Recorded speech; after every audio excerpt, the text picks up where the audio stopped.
Hello, everyone. Classic here again from WeFunder. We're at Alchemy Cafe in downtown Nashville with Aireka Harvell of NoDah. How are you today? I'm doing good. Excited to be out. It's spring weather already, and I can't wait. Yeah, super. So, starting from the beginning, I was going through your resume. 10 years at AT&T. Different times back then. What was it like being in that atmosphere? And then what brought about the need for a transition? So I was very proud to work for AT&T. It's a great company to work for. There was a lot of development opportunities, but there was a glass ceiling, so to speak. But it was cool to work in the most iconic building in Nashville, like the Batman building. And whenever we would see it on television, it's like, man, I worked there. So, but working in loyalty and retention was one of the hardest organizations to work in because most of the time we had to talk to customers when they were upset and they were ready to leave AT&T. And so I gained a lot of skills in learning how to turn angry customers or upset customers into brand loyalists. And so there I moved into a leadership role and got promoted into the management development program where AT&T flew me out to. I got to go to Dallas at the headquarters and go to training there.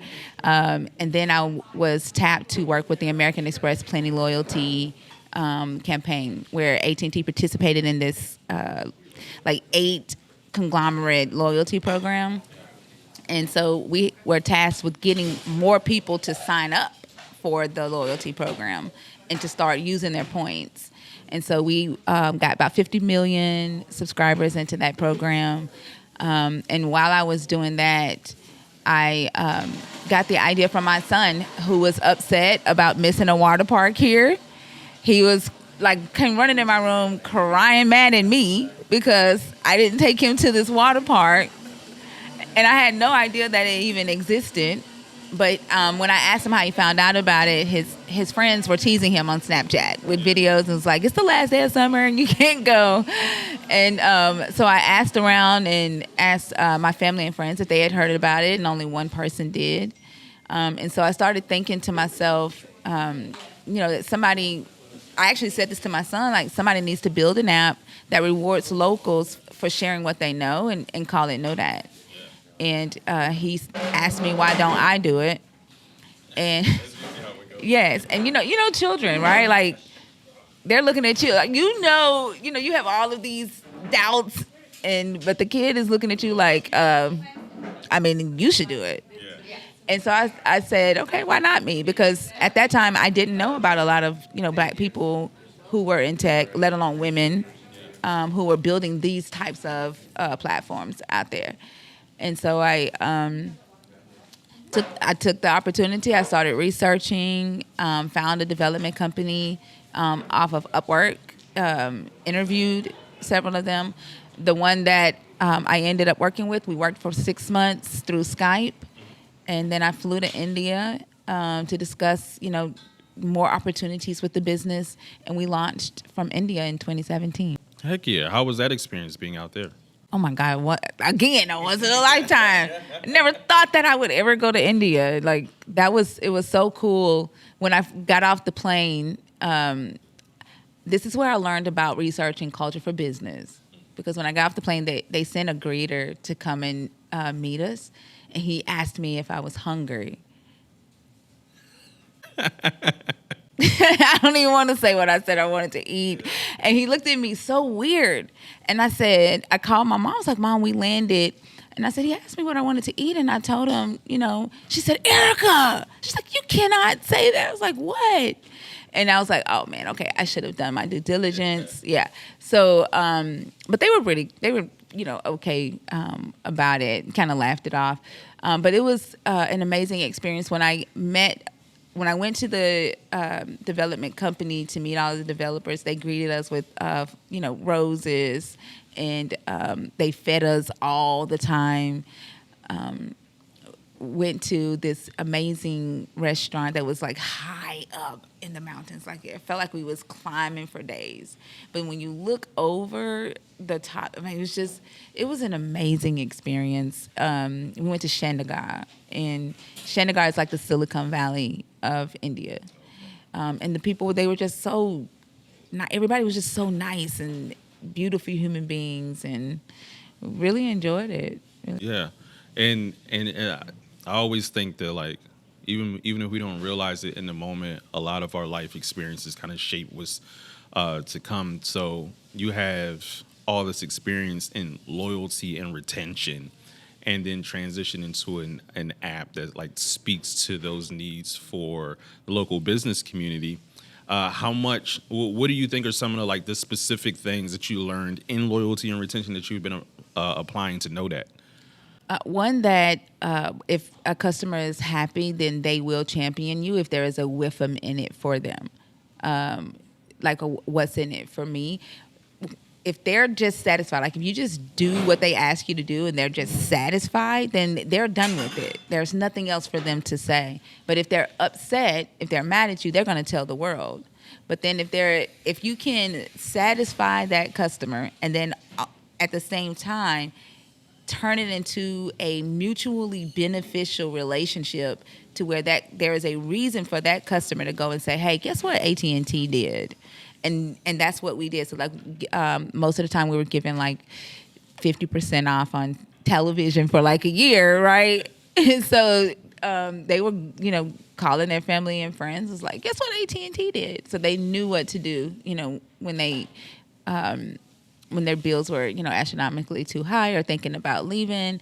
Not everybody got 50% off, but they knew that we would go the extra mile to let them know that we appreciated them. So turning those customers into advocates and letting the customer do the marketing for you, which was the goal of, the American Express Plenty program, was to turn those customers into advertisers, for those businesses, and keep them into, this circle. Yeah. And so what we realized, or what I realized, I'm not going to say we, because I did not discuss this with them, but what I realized is when we were asking, the customers, why aren't you redeeming your points? Because they were not redeeming the points. And the customers would respond and say, well, there's only 8 options. And so you had, our customers at AT&T would pay their bill. They would get a point per dollar. So that if somebody's bill was $333, they got 333 points that they could spend with any of these 8 businesses. But they were just letting them sit on the books. And so they would say, well, I'm loyal to AT&T, but I can't rent from budget. I only rent from enterprise because I don't have a credit card. So I can't use my points to rent a car. Or if they... I think Nordstrom's was in it, but most people shopped at Macy's. So they couldn't redeem their points at Nordstrom's because it was out of their, their typical price range of where they shop. And so I thought to myself, was like, this was a great program. The customers were really excited to have control over their loyalty points, right? And the only thing that was stopping them was the limitation. So if I open it up and apply this on a local level, in a local area, and say, hey, we want you to, if you share this this deal with your friend, text it to your friend, we'll give you 25 NoDah points. And you can take those 25 NoDah points and redeem a deal from any business in your local area that's on our platform. Then that gives them a whiffum. It gives them more value in other areas of their life, and not just saying, not calling a business selfish, but saying, I only want you to shop with me, right? And so that's the main thing that I took from all of my 10 years of experience working with AT&T's loyalty program. Yeah, it all makes perfect sense. So now that we have the backstory on NoDah, how we got here, the superhero origin story, for those that don't know, what is NoDah and how is it benefiting the small business community? So NoDah is it's the first all-in-one geo-targeting mobile marketing and loyalty platform that targets and retargets shoppers for local businesses. So essentially, we notify consumers of the type of businesses and deals that they want to know about on their mobile phone. And in doing that, we ensure that the business is advertising to people in their service area, and they're not just casting this wide net. So giving them more value, so they can get more bang out of their buck for their marketing dollars. So closing that gap, like I'm weird. I have a very unique perspective in thinking and believing that I can close the gap between the enterprise companies and the real life needs of small local businesses. Yeah. Yeah. How has it been over the last 5 years? It's been fun, hard, and exciting. All of the every emotion. It's been all of the above. I've learned. I've grown. I've met some amazing people. I can say the one of the main, not problems, but challenges is one, change in behaviors, because you have people who are already using platforms like Yelp and Groupon to find businesses, but not really solving the problem.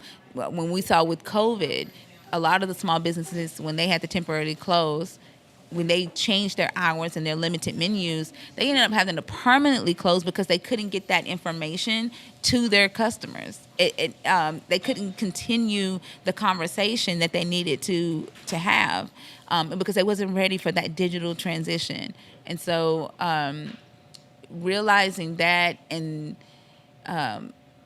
realizing that, where I am at in the South, typically platforms like this are not created in the South. They're typically created in the West Coast. It was suggested to me that I move to the West Coast, but I was like, I think we can do this in the South. I think it's time to change, that narrative. And then learning that, how hard it is for people of color to get the capital that they need to build these type of platforms. It's not that we can't do it. It's that we don't have we may not, and I'm not going to say all of us, because I got started with the $100,000, gift from a friend.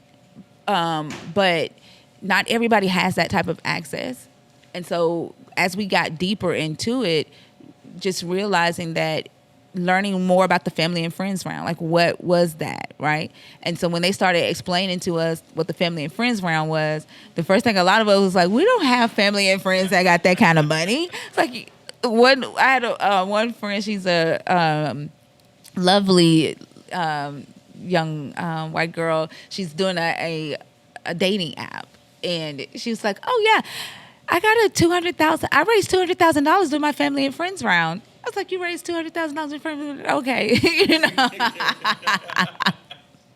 It's like, good. But, learning about the challenges with that. And so getting involved in creating programs, creating opportunities has also been what's kept me going too with building this company. And being able to say, hey, I helped close the gap on, funding for Black entrepreneurs. I helped, change people's perspective on what type of businesses they should be looking at or supporting or investing in Nashville, because Nashville is so health tech and real estate. But now you see Nashville opening up to more diverse, agnostic, types of entrepreneurship, and they're looking to support that. Like, I'm so excited with what WeFunder is doing with the companies in Nashville that's going to launch the raise here soon. Excited to be a part of that event on April 7th, I think it is.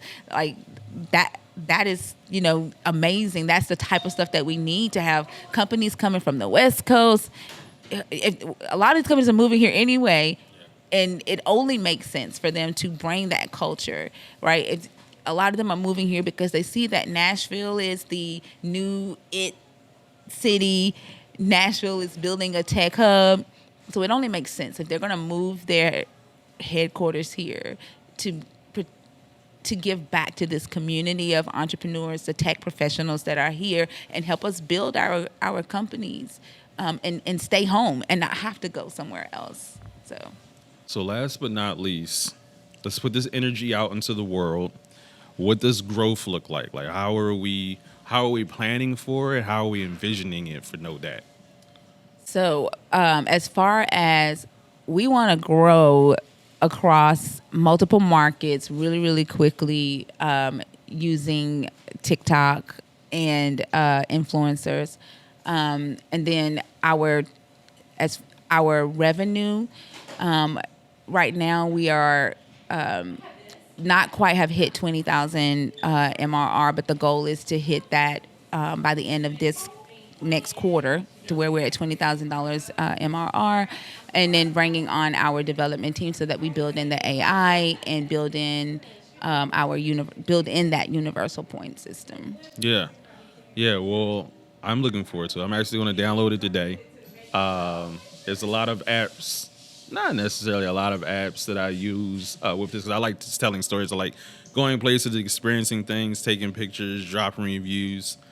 And it feels good to know that I can do it for something that I actually have a connection to, that I can watch and see that my participation is part of like healthy growth in an area where it's super needed, starting with small cities. And this is why I came to Nashville. It's like there's so many stories in places like this that are overlooked because it's not a big city.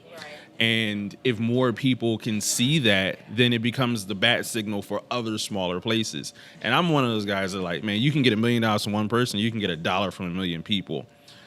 Going the same place, but one side is a lot more valuable because of the social capital associated with it. And so we can keep going into these rooms where people feel underappreciated, undervalued. And a lot of it is because they just don't know that it could be better. Yeah. Their ceiling is because of the lack of information. Yes. Let's give it to them. Let's give them the opportunities. Let's create the access.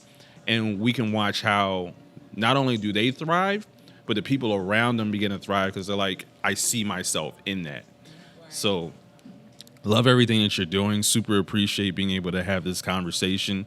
Looking forward to all the success that is coming your way down the line. Do you have any last words?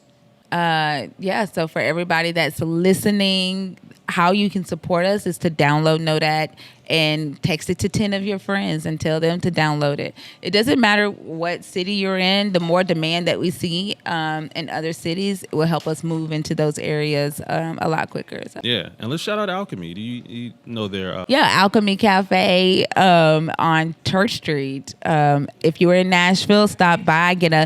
The salads are amazing here. So thank you very much. You're very welcome. Thank you. This is fun.